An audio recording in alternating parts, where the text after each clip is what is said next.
ಹಾಕೊಂಡ್ರೆ ಅವರೆಲ್ಲ ಬಿಟ್ರಿ. ರಾಜಕಾರಣಿಗಳು ಎಲ್ಲಿ ಬೇಕಾದ್ರೆ ಹಾಕೊಂಡ್ರಲ್ಲ ಅವಾಗ ಬಿಟ್ರಿ. ಇವಾಗ ಇಲ್ಲೆಲ್ಲ ಅಡ್ವರ್ಟೈಸ್ಮೆಂಟ್ ಮಾಡೋದ್ರಲ್ಲ ಅವಾಗ ಬಿಟ್ರಿ. ಅಲ್ಲೆಲ್ಲ ಸಿಕ್ಕಂಗೆ ಬಾಡಿಗೆ ತಿಂದ್ರಲ್ಲ ಅವಾಗ ಬಿಟ್ರಿ. ಲಕ್ಷ ಗಂಟೆ ಬಾಡಿಗೆ ತಿಂದ್ರಲ್ಲ ಅವಾಗ ಬಿಟ್ರಿ. ಇದೊಂದು ಸ್ವಚ್ಛತಾ ಅಭಿಯಾನ ನಿಮ್ಮ ಕೆಲಸವನ್ನ ನಾವು ಮಾಡ್ತಾ ಇದೀವಿ. ಸ್ವಚ್ಛತಾ ಅಭಿಯಾನ ಮಾಡ್ತಾ ಇದೀವಿ. ಸ್ವಚ್ಛತಾ ಅಭಿಯಾನಕ್ಕೆ ಜನ ಬರಲಿ ಅಂತ ಬ್ಯಾನರ್ಗಳನ್ನ ಹಾಕಿದ್ದಾರೆ ಅವರು. ಅದನ್ನ ತೆಗೆಸುವಂತ ಅವಶ್ಯಕತೆ ಇಲ್ಲ ಸರ್. ದಯವಿಟ್ಟು ಇದೊಂದು ರಿಕ್ವೆಸ್ಟ್ ಇದೆ ತಮಗೆ. ಅಲ್ಲಿ ಎಷ್ಟೊಂದು ಜನ ಲೂಟಿ ಹೊಡೆದ್ರು, ರಾಜಕೀಯ ಲಕ್ಷ ಅಲ್ಲ ಸರ್. ನಿಮ್ಗೆ ಬೇಕಾದ್ರೆ ಅದೇನು ಕಾರ್ಪೊರೇಷನ್ ಟ್ಯಾಕ್ಸ್ ಇದೆ, ನಾವು ಕಟ್ಟಕ್ಕೂ ರೆಡಿ ಇದೀವಿ. ನಾವು ಕಟ್ಟಕ್ಕೂ ರೆಡಿ ಇದೀವಿ ಟ್ಯಾಕ್ಸ್. ಆದ್ರೆ ನೀವು ಈ ರೀತಿ ಸ್ವಚ್ಛತಾ ಅಭಿಯಾನ ಜನ ಬರಲಿ ಅಂತ ಸ್ವಚ್ಛತಾ ಅಭಿಯಾನ ಏನು ಇಲ್ಲ.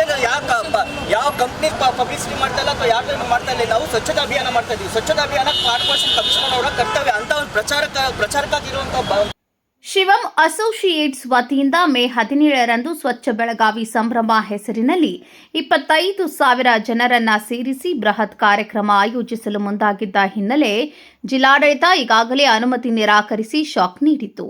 ಇದರ ಬೆನ್ನಲ್ಲೇ ಇದೀಗ ಬೆಳಗಾವಿ ಮಹಾನಗರ ಪಾಲಿಕೆ ಕೂಡ ಕಟ್ಟುನಿಟ್ಟಿನ ಕ್ರಮ ಕೈಗೊಂಡಿದ್ದು, ಪಾಲಿಕೆಯ ಅನುಮತಿ ಪಡೆಯದೆ ನಗರದಲ್ಲಿ ಅಳವಡಿಸಲಾಗಿದ್ದ ಬ್ಯಾನರ್ ಹಾಗೂ ಜಾಹೀರಾತು ಫಲಕಗಳನ್ನು ತೆರವುಗೊಳಿಸುವ ಕಾರ್ಯಾಚರಣೆ ನಡೆಸಿದೆ.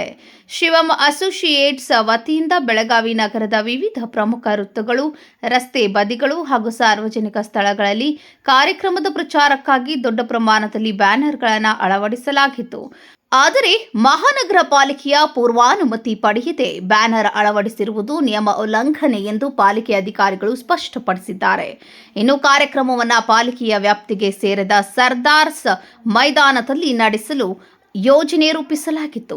ಸಾವಿರಾರು ಜನರನ್ನ ಸೇರಿಸಿ ನಗರ ಸ್ವಚ್ಛತಾ ಅಭಿಯಾನ ನಡೆಸುವ ಹೆಸರಿನಲ್ಲಿ ಕಾರ್ಯಕ್ರಮ ಆಯೋಜನೆಗೆ ಸಿದ್ಧತೆ ಮಾಡಿಕೊಳ್ಳಲಾಗಿತ್ತು. ಆದರೆ ಅಗತ್ಯ ಆಡಳಿತಾತ್ಮಕ ಅನುಮತಿ ಹಾಗೂ ಭದ್ರತಾ ನಿಯಮಗಳನ್ನು ಪಾಲಿಸದೆ ಮುಂದಾಗಿರುವುದಕ್ಕೆ ಜಿಲ್ಲಾಡಳಿತ ಈಗಾಗಲೇ ಕಾರ್ಯಕ್ರಮಕ್ಕೆ ಅನುಮತಿ ನಿರಾಕರಿಸಿತ್ತು. ಇದಾದ ಬಳಿಕ ಮಹಾನಗರ ಪಾಲಿಕೆ ಅಧಿಕಾರಿಗಳು ನಗರದಲ್ಲಿ ಅಕ್ರಮವಾಗಿ ಅಳವಡಿಸಲಾದ ಬ್ಯಾನರ್ಗಳನ್ನು ತೆರವುಗೊಳಿಸಿ ಬಿಸಿ ಮುಟ್ಟಿಸಿದ್ದಾರೆ. ನಗರದ ಸೌಂದರ್ಯ ಹಾಳು ಮಾಡುವ ರೀತಿಯಲ್ಲಿ ಹಾಗೂ ಅನುಮತಿ ಇಲ್ಲದೆ ಯಾವುದೇ ಜಾಹೀರಾತು ಫಲಕ ಅಥವಾ ಬ್ಯಾನರ್ ಅಳವಡಿಸಲು ಅವಕಾಶ ಇಲ್ಲ ಎಂದು ಅಧಿಕಾರಿಗಳು ಎಚ್ಚರಿಕೆ ನೀಡಿದ್ದಾರೆ. ನಗರದಲ್ಲಿ ಅನಧಿಕೃತ ಬ್ಯಾನರ್ ಹಾಗೂ ಫ್ಲೆಕ್ಸ್ ಅಳವಡಿಕೆಯ ವಿರುದ್ಧ ಮುಂದಿನ ದಿನಗಳಲ್ಲಿಯೂ ನಿರಂತರ ಕಾರ್ಯಾಚರಣೆ ನಡೆಸಲಾಗುವುದು ಎಂದು ಪಾಲಿಕೆ ಆಯುಕ್ತ ಕಾರ್ತಿಕ್ ಎಂ ತಿಳಿಸಿದರು. ಕಾರ್ಪೊರೇಷನ್ ವ್ಯಾಪ್ತಿಯಲ್ಲಿ ಏನು ಅನಧಿಕೃತ ಬ್ಯಾನರ್ಗಳೇನಿದೆ ಅದನ್ನು ಲಾಸ್ಟ್ ವೀಕಿಂದನೇ ನಾವು ಕೆಲವೊಂದು ತೆರವಾಚರಣೆ ಮಾಡ್ತಾ ಇರೋದು, ಫುಟ್ಪಾತ್ ತೆರವು ಕಾರ್ಯಾಚರಣೆಗಳು ಮಾಡ್ತಾ ಇರೋದು ನೀವೆಲ್ಲ ನೋಡಿದ್ದೀರ. ಈ ಒಂದು ದಿನ ನಮಗೆ ಈಗ ನಿನ್ನೆ ಒಂದು ಕಂಪ್ಲೇಂಟ್ ಬಂದಿದ್ದೇನೆಂದರೆ ಎಲ್ಲ ಕಡೆ ಈ ಥರ ಬ್ಯಾನರ್ಸ್ ಜಾಸ್ತಿ ಆಗಿದೆ. ಮತ್ತು ನಾವು ಚೆನ್ನಮ್ಮ ಸರ್ಕಲ್ನ ಈಗ ಲಾಸ್ಟ್ ವೀಕೆ ನಾವು ಎಲ್ಲ ಬ್ಯಾನರ್ಗಳನ್ನ ತೆಗೆದು ಇಲ್ಲಿ ಒಂದು ಬ್ಯೂಟಿಫಿಕೇಷನ್ ಮಾಡಬೇಕು, ಇಂಥ ಇಂಪಾರ್ಟೆಂಟ್ ಸರ್ಕಲಲ್ಲಿ ಈ ರೀತಿ ಬ್ಯಾನರ್ಗಳು ಇರಬಾರ್ದು ಅನಾಥರೈಸ್ಡ್ ಅಂತ ಹೇಳ್ಕೊಂಡು ನಾವು ಕಾರ್ಯಾಚರಣೆ ಮಾಡಿದ್ವಿ. ಈ ನಿಟ್ಟಿನಲ್ಲಿ ಮತ್ತೆ ನಿನ್ನೆ ಇದೇ ರೀತಿ ಬ್ಯಾನರ್ಗಳು ಬಂದ ಒಂದು ಪಕ್ಷದಲ್ಲಿ ನಮಗೆ ಕಂಪ್ಲೇಂಟ್ಗಳು ಕೂಡ ಬಂತು. ಆ ಒಂದು ನಿಟ್ಟಿನಲ್ಲಿ ಇವತ್ತು ಇಮಿಡಿಯೇಟಾಗಿ ನಮ್ಮ ಪಾಲಿಕೆ ಸ್ಟಾಫ್ಗಳು ಅಷ್ಟೋ ಜನ ಇಂಜಿನಿಯರ್ಸು ಮತ್ತು DC ರೆವಿನ್ಯೂ ಅವರ ಒಂದು ಇದರಲ್ಲಿ ಇವತ್ತು ಒಂದು ಇದನ್ನು ತೆಗೆಸ್ತಾ ಇದ್ವಿ. ಈ ಬ್ಯಾನರ್ಸ್ ಏನಿದೆ ಅದು ಮೊನ್ನೆನೂ ಕೂಡ ಈಗ ರೀಸೆಂಟ್ಲಿ ನಾವು ಲಾಸ್ಟ್ ವೀಕಲ್ಲಿ ಒಂದು ಮೀಟಿಂಗ್ ಕೂಡ ಮಾಡಿದ್ವಿ ಪ್ರಿಂಟರ್ಸ್ ಆ್ಯಂಡ್ ಇವರ ಅಸೋಸಿಯೇಷನ್ ಅವ್ರಿಗೂ ಕೂಡ. ಏನಂದರೆ ಈಗ ಪಾಲಿಕೆಯಿಂದ ಒಂದು ಪರ್ಮಿಟೆಡ್ ಕಾಪಿನ ಇಟ್ಕೊಂಡು ಆ ಒಂದು ಪರ್ಮಿಟೆಡ್ ಕಾಪಿಲಿ ಇರ್ತಕ್ಕಂಥ ನಂಬರ್ನ ಪ್ರಿಂಟ್ ಮಾಡಿಕೊಂಡು ಆಮೇಲೆ ಯಾವುದೇ ಒಂದು ಬ್ಯಾನರ್ಗಳನ್ನ ಪ್ರಿಂಟ್ ಮಾಡಬೇಕು ಅಂತ ಅವ್ರಿಗೂ ಕೂಡ ಡೈರೆಕ್ಷನ್ಸ್ ಕೊಟ್ಟಿದ್ದೀವಿ. ಇಲ್ಲಾಂದರೆ ಪಾಲಿಕೆಯಿಂದ ಆ್ಯಕ್ಷನ್ಸ್ ತೊಗೋಬೇಕಾಗುತ್ತೆ ಅಂತಲೂ ಕೂಡ ಈ ಹಿಂದೆ ಆಲ್ರೆಡಿ ಒಂದು ಸತಿ ಹೇಳಿದ್ದೀವಿ. ಈ ನಿಟ್ಟಿನಲ್ಲಿ ಇವತ್ತು ಮತ್ತೆ ಚೆನ್ನಮ್ಮ ಸರ್ಕಲ್ನಲ್ಲಿ ಈ ರೀತಿ ಅನ್ಅಥರೈಸ್ಡ್ ಬ್ಯಾನರ್ಸ್ ಏನಿದೆ ಅದನ್ನು ತೆಗೆಸೋ ಒಂದು ಕಾರ್ಯಾಚರಣೆ ಇಲ್ಲ. ಅನುಮತಿಗೆ ಅರ್ಜಿಯನ್ನು ನಮ್ಮಲ್ಲಿ ಬಂದಿರಲಿಲ್ಲ. ನಮ್ಮಲ್ಲಿ ಈಗ ಏನಿದೆ DC ರೆವಿನ್ಯೂ ಈ ಒಂದು ಪರ್ಮಿಷನ್ಸ್ ಕೊಡೋದಕ್ಕೆ ಒಂದು ಅಧಿಕಾರಿ ಆಗಿರ್ತಾರೆ, ಸಕ್ಷಮ ಅಧಿಕಾರಿ. ಇಲ್ಲ, ಕಾರ್ಪೊರೇಷನಿಂದ ಯಾವುದೇ ಸಹಕಾರ ಇಲ್ಲ. ಈಗ ರೀಸೆಂಟಾಗಿ ಅವ್ರು ಬಂದಿದ್ದಾಗಲೂ ಕೂಡ ನಾವು ಕಾರ್ಪೊರೇಷನಿಂದ ನಾವೇನು ಮಾಡೋಕ್ಕಾಗೋದಿಲ್ಲ, ಇದು ಪ್ರೈವೇಟ್ ಕಾರ್ಯಕ್ರಮ ಇದ್ದಾಗ ನಮಗೆ ಸಂಬಂಧ ಇಲ್ಲ ಅಂತಲೇ ಹೇಳಿದ್ವಿ. ಈಗ ನಿಟ್ಟಿನಲ್ಲಿ ಇವತ್ತೇನು ಈ ಥರ ಬ್ಯಾನರ್ಸ್ ಹಾಕಿದ್ದಾರೆ, ಅದು ನಮ್ಮಿಂದಂತೂ ಪರ್ಮಿಷನ್ ಆಗಿಲ್ಲ. ಕಾರ್ಪೊರೇಷನಿಂದ ಯಾವುದೇ ವಿಧವಾದ ಪರ್ಮಿಷನ್ ಇಲ್ಲ. ಒಂದು ವಾರ ಕೂಡ ಇತ್ತು, ಒಂದು ವಾರಿಂದ ಇದೆ ಇಲ್ಲಿವರೆಗೂ ಇದ್ದು. ಅಂದರೆ ನಿಮ್ಮ ಮೇಲೆ ಯಾರಾದರೂ ಒತ್ತಡ ಅಂತ ತೆಗಿತಾ ಇದ್ದಾರೆ ಅಥವಾ ಈ ಒಂದು ವಾರ ಗಂಟಲೆ ಈಗ ಏನಂದರೆ ಇಲ್ಲ, ಈಗ ಯಾವುದೇ ಒಂದು ಇದರಲ್ಲಿ ನೀವೇ ನೋಡಿರ್ಬೋದು ಲಾಸ್ಟ್ ವೀಕು ಕೂಡ ನಾವು ಕಾರ್ಯಾಚರಣೆ ಮಾಡಿದ್ವಿ. ಇದು ಕಂಟಿನ್ಯೂಸ್ ಆಗಿ ನಡೀತಾ ಇರ್ತಕ್ಕಂಥ ವಿಷಯ. ಈ ಒಂದು ಇದರಲ್ಲಿ ಕೂಡ ನಮ್ಮ ಝೋನಲ್ ಆಫೀಸ್ ಅಂತ 3 ಸೆಂಟ್ರಲ್, ನಾರ್ತ್, ಸೌತ್ ಅಂತ 3 ಕಡೆ ಇದೆ. ಆ ಒಂದು ಝೋನಲ್ ಕಮಿಷನರ್ಗಳ ನೇತೃತ್ವದಲ್ಲಿ ಸಂಬಂಧಪಟ್ಟ ಅಸಿಸ್ಟೆಂಟ್ ಎಕ್ಸಿಕ್ಯೂಟಿವ್ ಇಂಜಿನಿಯರ್ಸ್ ಸೇರಿದಂತೆ ನಾವು ಒಂದು ಕಮಿಟಿನೂ ಕೂಡ ರಚನೆ ಮಾಡಿದ್ದೀವಿ. ಅವರು ಈ ಬಗ್ಗೆ ಮುಂಜಾಗ್ರತೆಯಾಗಿ ಅವರೇ ನೋಡಿಕೊಂಡು ಇದನ್ನು ತೆರವುಗೊಳಿಸಬೇಕು ಅಂತ. ಈ ನಿಟ್ಟಿನಲ್ಲಿ ಎಲ್ಲೋ ಸ್ಲೋ ಆಗಿರಬಹುದು, ಅವ್ರಿಗೂ ಕೂಡ ನಾವು ಇನ್ಮೇಲೆ ಸ್ಟ್ರಿಕ್ಟ್ ವಾರ್ನಿಂಗ್ ಕೊಡ್ತೀವಿ. ಅವ್ರಿಗೂ ಕೂಡ ಜನ ಕಂಪ್ಲೇಂಟ್ ಕೊಡೋದಕ್ಕಿಂತ ಮುಂಚೆ ನಾವೇ ತೆಗೆಸೋ ಒಂದು ಕ್ರಮ ಆಗಬೇಕು ಅಂತ ಅದನ್ನು ಕೂಡ ಈಗ ನೆಕ್ಸ್ಟ್ ಎಲ್ಲ ಬ್ಯಾನರ್ ತೆರವು ಮಾಡ್ತೀವಿ ಎಲ್ಲ ಬ್ಯಾನರ್ ತೆರವು ಹೌದು ಸರ್. ಫೈನ್ ಏನಾದ್ರು ಹಾಕ್ತೀರಾ ಸರ್ ಅವ್ರಿಗೆ?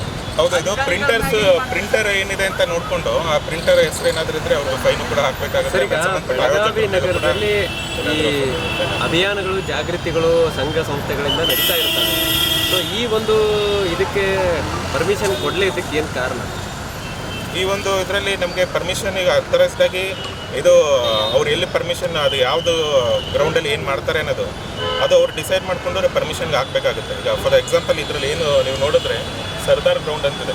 ಸರ್ದಾರ್ ಗ್ರೌಂಡ್ ನಮ್ಮ ವ್ಯಾಪ್ತಿಯಲ್ಲಿ ಬರೋದಲ್ಲ, ಅದಕ್ಕೆ ಪರ್ಮಿಷನ್ ಅಲ್ಲ, ಈಗ ಬೆಳಗಾವಿ ನಗರದಲ್ಲಿ ಸ್ವಚ್ಛತೆ ಮಾಡ್ತೀವಿ ಅಂತೇಳಿ ಯಾವುದೋ ಒಂದು ಸಂಘ ಅಥವಾ ಸಂಘಟನೆ ಮುಂದೆ ಬಂದಾಗ ಸೊ ಅದಕ್ಕೆ ಅನುಮತಿ ಕೊಡಲ್ಲ ಅಂತಂದರೆ ಏನಾದರೂ ಒತ್ತಡ ಇದೆಯಾ? ಅಲ್ಲ, ಅದಕ್ಕೆ ಅನುಮತಿ ಕೊಡಲ್ಲ ಅಂತಲ್ಲ. ಈಗ ಪ್ರೈವೇಟ್ ಕಾರ್ಯಕ್ರಮ ಈಗ ಡೈಲಿ ನಡೀತಾ ಇರ್ತಕ್ಕಂಥ ವಿಷಯಗಳು ಎಷ್ಟೋ ಕಡೆ ಏನು ನಡೀತಾನೆ ಇರುತ್ತೆ. ಅದರಲ್ಲಿ ಈಗ ಪಾಲಿಕೆಯಿಂದ ನಮ್ಮಲ್ಲಿ ಈಗ ಏನು ಡೈಲಿ ನಾವು ಏನು ಕಸ ಕಲೆಕ್ಟ್ ಮಾಡಬೇಕಾಗುತ್ತೆ, ಕಸ ಡಿಸ್ಪೋಸ್ ಮಾಡಬೇಕಾಗುತ್ತೆ, ಅದು ಪಾಲಿಕೆಯಿಂದ ನಮ್ಮ ಹೆಲ್ತ್ ಸೆಕ್ಷನಿಂದ ಕಂಪಲ್ಸರಿಯಾಗಿ ಡೈಲಿ ಬೇಸಿಸಲ್ಲಿ ನಡೆಯುತ್ತೆ. ಡೋರ್ ಟು ಡೋರ್ ಕಲೆಕ್ಷನ್ ಮಾಡ್ತೀವಿ. ಸೋರ್ಸಲ್ಲೇ ಸೆಗ್ರಿಗೇಷನ್ ಮಾಡೋದಕ್ಕೆ ನಾವು ಇನ್ಫಾರ್ಮೇಷನ್ ಕೂಡ ಕೊಡ್ತೀವಿ. ಇನ್ನು ನೀವೆಲ್ಲ ನೋಡ್ಬೋದು, ಇಲ್ಲೂ ಕೂಡ ಚೆನ್ನಮ್ಮ ಸರ್ಕಲಲ್ಲಿ ಅಲ್ಲೊಂದು ಟಿವಿ ಇದೆ.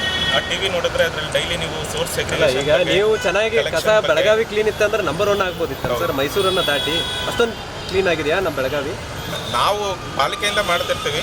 ಈಗ ನಾನು ಯಾರೋ ಒಬ್ಬರು ಸಾರ್ವಜನಿಕರು ಬಂದು ನಿಮ್ಮ ಕೈ ಜೋಡಿಸ್ತಾರಂತಂದ್ರೆ ನೀವು ಯಾಕೆ ಅವ್ರನ್ನ ಅವಾಯ್ಡ್ ಮಾಡ್ತಾ ಇದ್ದೀರಿ? ಅಲ್ಲ, ಅದನ್ನು ಈಗ ನಾವು ನಮ್ಮ ಕಡೆಯಿಂದ ಮಾಡೋ ಕೆಲಸಗಳನ್ನ ನಾವು ಮಾಡ್ತೀವಿ. ಈಗ ನಮ್ಮ ಕೆಲಸನ ಬೇರೆಯವ್ರು ಮಾಡ್ತೀವಿ ಅಂದರೆ ನಾವು ಪಾಲಿಕೆಯಿಂದ ನಾವು ಏನು ಮಾಡಬೇಕಾಗುತ್ತೆ ಅದನ್ನು ನಾವು ಮಾಡ್ತೀವಿ. ಈಗ ಪ್ರಧಾನಿ ಮೋದಿ ಅವರು ಕಸ ಸ್ವಚ್ಛ ಮಾಡ್ತಾರೆ ಅಕ್ಟೋಬರ್ 2ಕ್ಕೆ. ಸೊ ಕ್ಲೀನ್ ಇದೆ ಇಂಡಿಯಾ ಅಂತ ಹೇಳ್ಬಿಟ್ಟು ಬಿಡಕ್ಕಾಗತ್ತಾ? ಬೆಳಗಾವಿ ಕ್ಲೀನ್ ಇದೆ ಅಂತ ಹೇಗಿದೆ ಅಂದರೆ ಇದು ಡೈಲಿ ಬೇಸಿಸಲ್ಲಿ ಎಲ್ಲ ನಡೀತಾ ಇರ್ತಕ್ಕಂಥ ವಿಷಯ.